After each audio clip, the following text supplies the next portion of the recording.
Hey y'all, so this is the next video. This is going to be a FAQ. I did a FAQ about a month ago, something like that. So I'll try to link it to this one so you can kind of refer back to that one to see if I answered your questions there. So obviously people have been messaging me and about the officer process because there are really not any videos on YouTube from people like logging their process throughout applying for officer candidate school for the Navy. So I started doing mine, and surprisingly, I actually got a lot of feedback from people that want to do it, and people that's in college that's like, oh, when I graduate, I'm going to try it, and thank you for making these videos, blah, blah, blah, blah. So I've got a lot of questions, and of course, some of them I have asked my recruiter to make sure that I have accurate information, and some of them you can look it up on the internet, on the Navy website. So I'm going to just answer these questions for y'all, and then I'll keep it moving. So the first one is one that kind of is a sticky topic for some people because some people think that you can't do it, and some people are like, yes, you can. So it's about female and their haircuts and sew-ins. Yes, females, you will have to get your hair cut. You have to get it cut to like right here because that's regulations. And apparently, even if you come and your hair is like short already above the collar, they're still going to cut some of your hair. I don't know why. My recruiter said he doesn't know why. He was like, I'm not a girl. I don't know why they do it. So, but yes, you're going to get your hair cut. So I asked if I can have a sew-in, and he said, yes, you can have a sew-in as long as it's within regulation. So basically, just get a sew-in and get it cut real short. I don't know if you can get like the super layered bob or whatever. I would just suggest, getting it cut in a short hairstyle, kind of cute or whatever. And to kind of keep it, if you're going to have a swoop to the side, make sure it's not like one of those big swoops because it can't be in your face. So, but yes, you will have to get your hair cut, and yes, you can have a sew-in. Age limit to join as an officer. My recruiter told me that the age limit to join as an officer is 29 years old. Now, I had one of my viewers told me that it's 35. I don't know. All I know is what my recruiter told me, and he said the age limit to join as an officer is 29 years old. I think the Navy website might say something different, but like I said, my recruiter told me it was 29 years old. What is the physical requirements to join? You can go on the Navy website, I believe, and they will have I'll try to put the link in the description box below. But you basically can Google that because it depends on your age, I think it just depends on your age. Yeah, it depends on your age group what your standards will be. But you will, and then I had some people ask me, like, is it, when we do our physical assessment, do we only run 1.5 miles or do we run 3 miles? When you are at OCS on like 3 or 4 days out of the week, you'll run 3 to 4 miles, something like that. So be able to run at least 4 miles.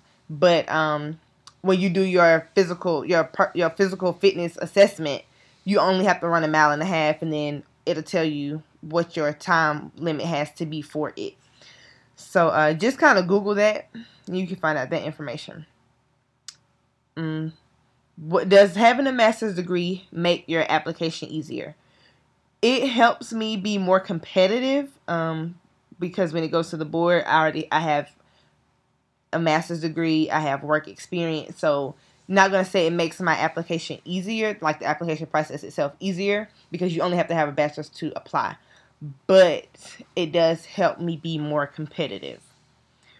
What is the pay rate while you are at OCS? I got this verified, I think off of some website, and I've actually seen it on several websites.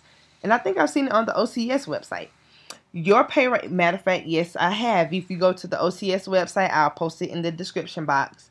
And you can go to their frequently asked questions, and they do have it on there. When you go to OCS, you get paid at an E5 rate, which is enlisted. You get paid at an enlisted rate, which is E5. But once you graduate from OCS, then you start getting paid at the O1 rate, which is an ensign, which is, obviously an officer that just got in. But yeah, you don't start off on officer pay when you go to OCS. You start off on ensign pay. E5, look it up. You can Google military pay and you can see what an E5 pay rate is. If you are prior military or like actively in the military now and you are higher than an E5, like if you're E6 or E7, you will get your pay rate at that whatever rate you're on if you're above an E5. How is the officer test structured the second time you take it? I haven't taken it the second time. I take it the second time in the first week of April. But from what my recruiter told me, it's basically structured the same way as the first time you take the test. It's just different questions, basically. So it's not like a totally different test, totally different structure. It's just like something you've never seen before. It's basically, if you've already taken it once and you want to retake, it's basically the same thing. It's different questions. Links for studying the officer test. I will post several links in the description box of where you can get some study material from. I have it right here. I'm studying it because I'm going to take the test again. But I'll post it below for you, and you can, use it to your advantage.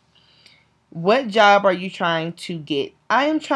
The job that I want to have is a supply officer, but I am applying for a supply officer, surface warfare officer, which they call it SWO, and intel. When you fill out your application, you can apply for up to 3 jobs, and my recruiter suggested that you apply for at least 2, and you prioritize them. So my first choice is supply, my second one is SWO, and my third one is intel. How is this? I think I answered all of these questions. And like I said, I will try to link my first video to this one. Or if not, you can always just go to my videos and look for the first FAQ that I did. And I think I answered a lot of some of the other questions that people were asking. This is another question that I had. I didn't have it on my list, but somebody did ask me, how long is the application process? Like, how long does it take for you to complete the application, send it to the board, and get a yes or no answer? So basically, that kind of depends on when your board meets and when you actually start the process. My first board isn't until June, which is the supply board. And so basically I have till the beginning of May to get my application done, because your application has to be to your recruiter like a month before it goes to the board, because they have to send it and go through their whole little process or whatever. So it just depends on when your board is, how long it's going to take you to get all your stuff together. The application itself really can be done in probably a month or so, depending on what job you are applying for. For the 3 that I'm applying for, I don't have to get nothing extreme. I don't have to go through a whole lot of stuff to complete the application. And yeah, so I'll be done with my application in probably mid-April, because I don't have that many more pieces to go. But the application process, like the length, it varies from person to person depending on what job you're applying for, when your board meets, because like I said, my board doesn't meet till June. I started the application process in January. Well, technically I started in February because I didn't take the test till February. But I started studying in January. But so from February, I could have been done. Like if my recruiter like really pushed it, I could have been done by now with the entire application. But because it's in June, it's not really a rush. So we kind of taking our time, making sure we getting everything right. So then once it goes to the board meets. Your recruiter can tell you when your board for your job is going to meet or whatever. And once they meet, I think my recruiter said within like a week or 2. Because when it goes to the board, it's the first board, and we call it ProRec, professional recommendation. And basically that board is like the yes or no. Yes, they want you, no, they don't. So once it goes to the board and the board meets and reviews all of the applications, within like a week or 2, you'll know if you got ProRec, which means you got a yes.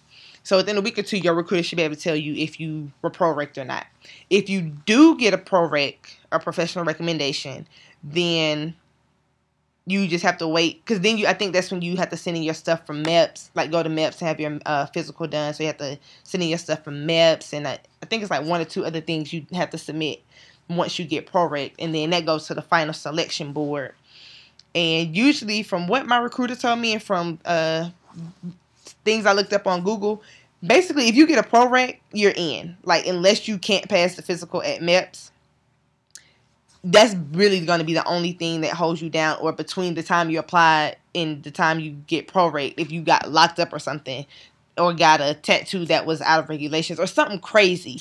Once you get ProRec, that means you going to OCS, you in that thing. So you up through there. I'm sorry, sidetrack. But so yeah, the whole thing is about getting that ProRec. Once you get that ProRec, you in there. All you gotta do is pass your physical at MEPS. And that's it. Then when to go to final select, when it comes from final select, that's when you get your ship date. And ship dates can range anywhere from like a month from final select to 6 months from final select. My recruiter told me the earliest I will probably leave is December, because my board is in July, which I would get my ProRec, and then I might not get my final select until, my board is in June. So he's like, if I get ProRec in June, then I won't get my final select till July or August. Then that's when I get my ship date. So he was like, the earliest I would even probably be able to leave is December. But yeah, so the application process can take up to a year, really. Like from the time you apply to the time you leave for OCS, because we're going to claim it that you're going to get in that thing. So yeah, it just kind of depends. But I think that's all the questions I have so far. And if you want me to elaborate on any of these things, I definitely will. Just comment below or message me or whatever. I will definitely get back at you. I'll put my Twitter in the description box and my Instagram, so y'all can hit me up on there too. So that's about it. If you got any questions, hit me up. I will definitely get you an answer. Yeah, that's it. I'll be making another video in a minute. Deuce.